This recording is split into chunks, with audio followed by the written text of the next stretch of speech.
So there's a video from the YouTuber Johnny Make Boom that has been circulating in the community and gaining a little bit of popularity, which, good for him, about Sleep Token and whether or not they can be classified as metal. And the reason I thought it would be important to talk about this is I think it highlights some very toxic opinions in the community, as well as highlights some important things talking about Sleep Token. Because in the modern scene, I don't think there's a single band that has garnered as much polarization as Sleep Token in recent memory. The reason being, they are being hailed as one of the biggest metal bands right now. They are doing hundreds of thousands, millions of numbers. They are one of the biggest names in the metal scene currently, and they are garnering so much publicity and hype and acclaim, as well as negativity associated with them. So for something being the face of a genre, for something being the face of a movement, it's very important to sort of talk about whether or not they can be considered part of that. Now, I will just go out on a limb and say, yes, they are absolutely fucking metal. They are just a metal band that has a lot of different influences put into the fold, and in Johnny's video, he highlights something that I've talked about a lot. Sleep Token are great and they sound cool, but their biggest issue is they take the most bare minimum, bare essentials from the genres they borrow from,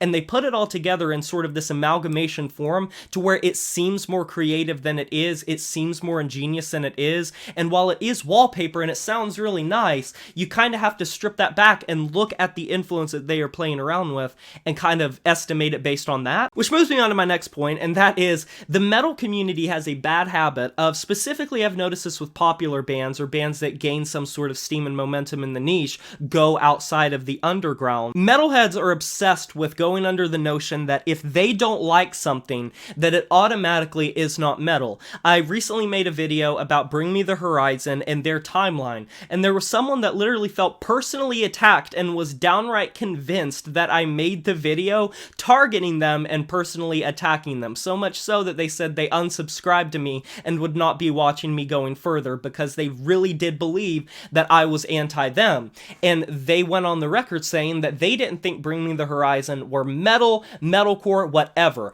And even if you were to say that their more modern stuff is more rock-oriented, which I would give you that, their older material from like Count Your Blessings all the way up to Sempiternal, and even a lot of things on Posthuman, are undoubtedly metal. Metallic instrumentation, a production that fits that mold, only raw and unclean vocals predominantly, as well as breakdowns, hardcore guitars, electric guitars, massive percussion, the list goes on. So I think metalheads kind of have this thing where they cannot really distinguish between what they don't like and what isn't metal, and immediately if they don't like something, it's just thrown out the window and it's not called metal. And while Sleep Token have a lot of softer songs and things that take more of a fragile and vulnerable sort of exterior to it, whether it be through like shimmering production or more R&B and trap influences, that does not take away from the fact that predominantly the big bulk of their music is metal. It's metallic. It might be hard to narrow down into just one genre distinction, and it might be difficult to really brand them as a specific thing,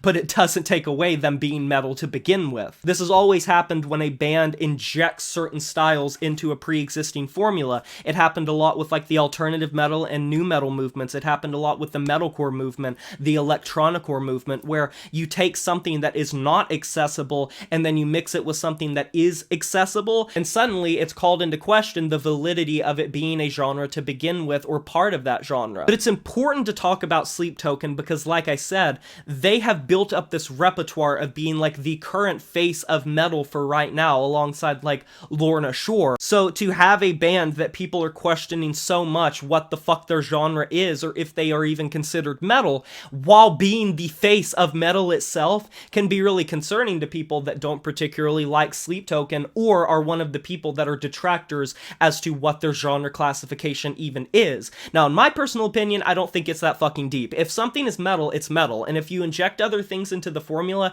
it doesn't suddenly call into question whether that's metal or not. It just means that it's metal with different influences being put into the fold. And you would really think, you would like to believe that that would be a very common sense thing and not something that needs to be debated or talked about in any sort of fashion, but you would be surprised how many people really do cling to this philosophy, and I think the issues with Sleep Token and how people see them is indicative of a greater issue that metalheads have of just equating things that they don't like and trying to strip away the metal label from them to sort of demean that band and put them down and cross their arms as if it's like, you're not allowed to sit at the big kids table. It's sort of that toxic toxic mentality and philosophy, and I think that can be very damaging to not only people that are getting into metal and are confused with what the labels really mean, especially when all of this infighting is happening and debating on what the fuck a genre is or what classifies as metal at all, when in reality the modern sphere of metal music, rock music, any type of music is constantly being infused with other